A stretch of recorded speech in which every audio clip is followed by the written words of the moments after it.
Tout naturellement, j'ai raconté à Coco comment je m'étais débarrassé de cette brute. Ah, bravo, bravo. Il était méchant, cet ours. Ce fut une jolie panique dans l'écurie.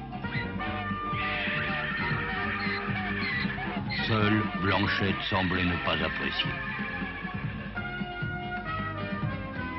Je l'aimais bien, ce Coco.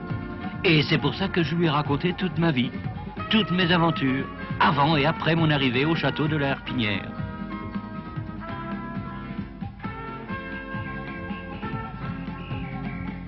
Oh là! Quelle histoire! Quelle histoire! Cadichon! Cadichon! Où es-tu? Pauvre Antoine, toujours le même. Cadichon! Tu es célèbre, Cadichon! Il en manque un morceau. Ah, attends, le voilà, Cadichon. Regarde! Cadichon attrape 2 voleurs. Ah, et là, un journal anglais en plus. Cadichon attrape 2 bandits. Oui, mais cette gloire toute neuve allait m'attirer bien des ennuis.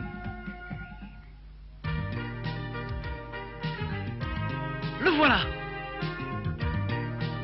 Qu'est-ce qu'ils me voulaient tous ce matin? Jacques, Antoine, Arthur.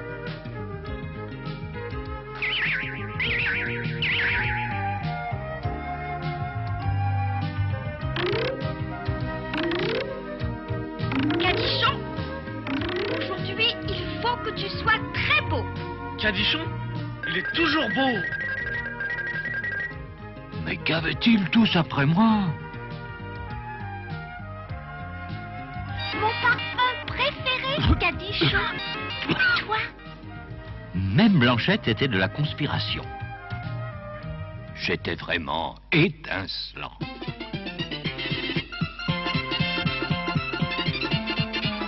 Une fanfare? Mais pourquoi?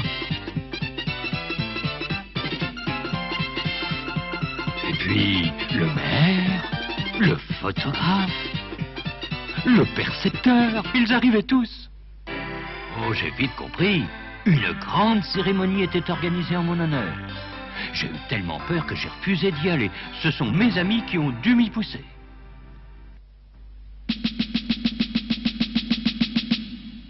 Cadichon, en récompense de tes services exceptionnels, je te fais citoyen d'honneur de la ville de l'Aigle.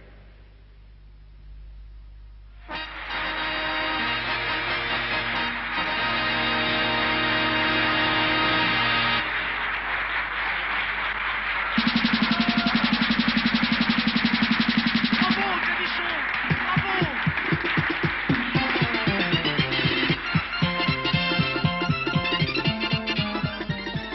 Une belle médaille, c'était bien, mais la magnifique carotte, le cadeau de Camille, c'était pour moi bien plus intéressant.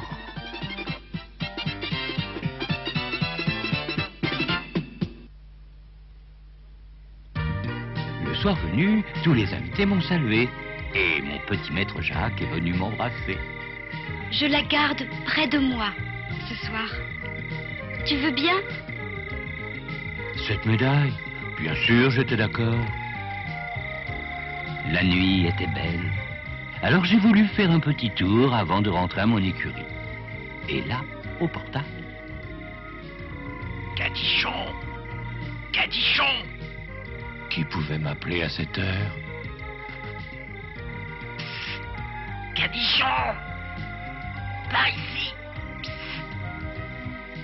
C'était sûrement Coco qui me faisait une blague.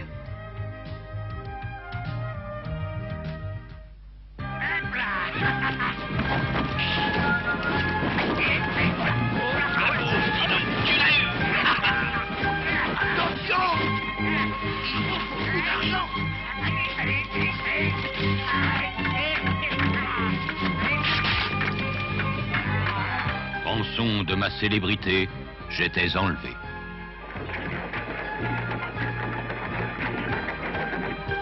Comme ça, Si tu tu tires sur la corde, quick. Je te connais, le canichon. Adieu. Moi, je vais causer Louis d'or avec la comtesse. Attention à lui, il est malin. Cette cabane, je la connaissais. Et le hibou. Mais oui, c'était mon vieux copain. Au début de la matinée, le jardinier alla, comme à l'habitude, ouvrir la grille du parc. Un billet y était accroché. Il s'empressa de le porter à la comtesse. Incroyable! 50 louis. On demandait 50 louis pour ma libération. Les fautes d'orthographe en prime. C'était cher payé, même pour un âne célèbre. Jacques n'arrêtait pas de dessiner. Et ce sacré bavard ne le lâchait pas d'une minute.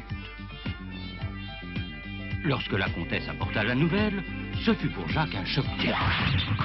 Pour Coco aussi, d'ailleurs.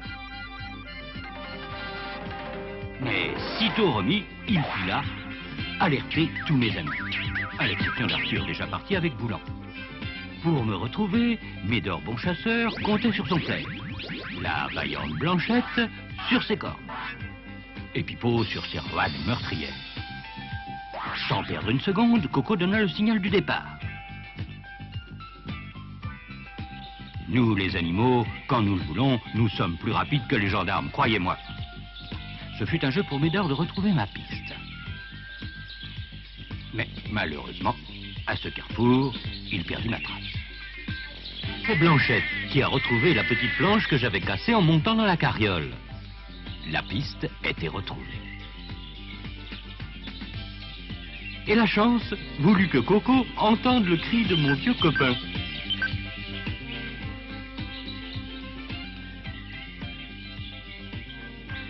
Avec d'infinies précautions, il lui indiqua l'endroit exact de ma prison.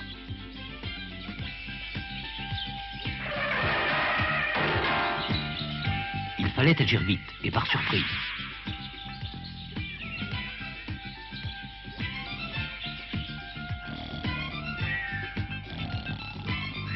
Sacré Coco, vous allez voir sa malice.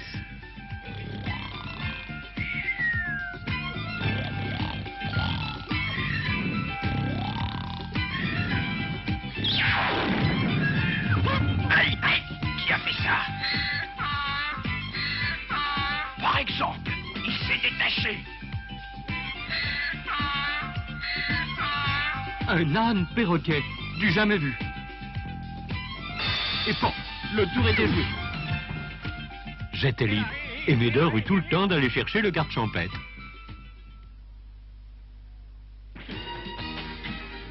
Le soir, pour fêter mon retour, la comtesse fit tirer un superbe feu d'artifice.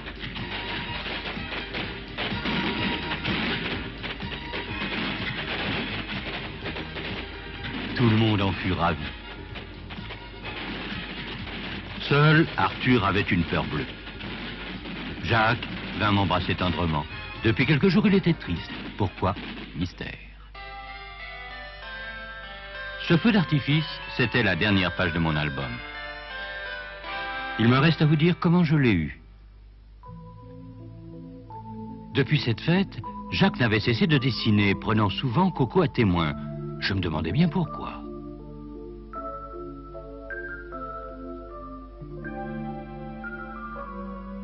Un soir, en rentrant à l'écurie, à ma place, il y avait un lutrin et ce magnifique album. Mes amis me regardaient sans dire un mot. Mon premier geste fut naturellement de l'ouvrir.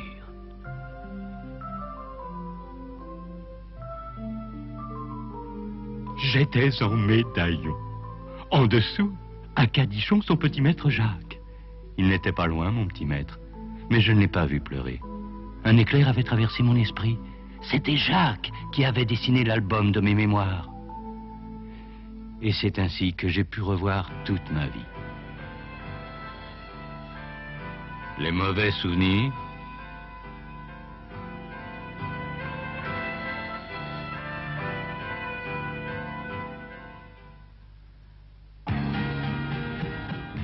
les moments où j'avais été méchant et prétentieux,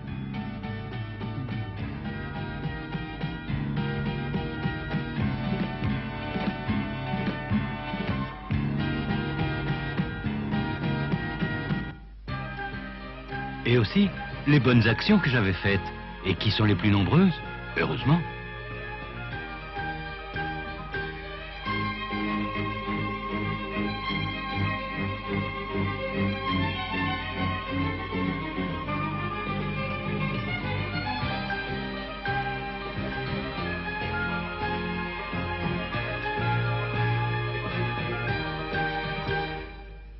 Le bruit de la calèche m'a ramené à la réalité. Elle emportait mon petit maître, pour longtemps, là-bas, à la grande ville. Il n'avait pas eu la force de venir me dire au revoir. Et l'album, c'était son adieu.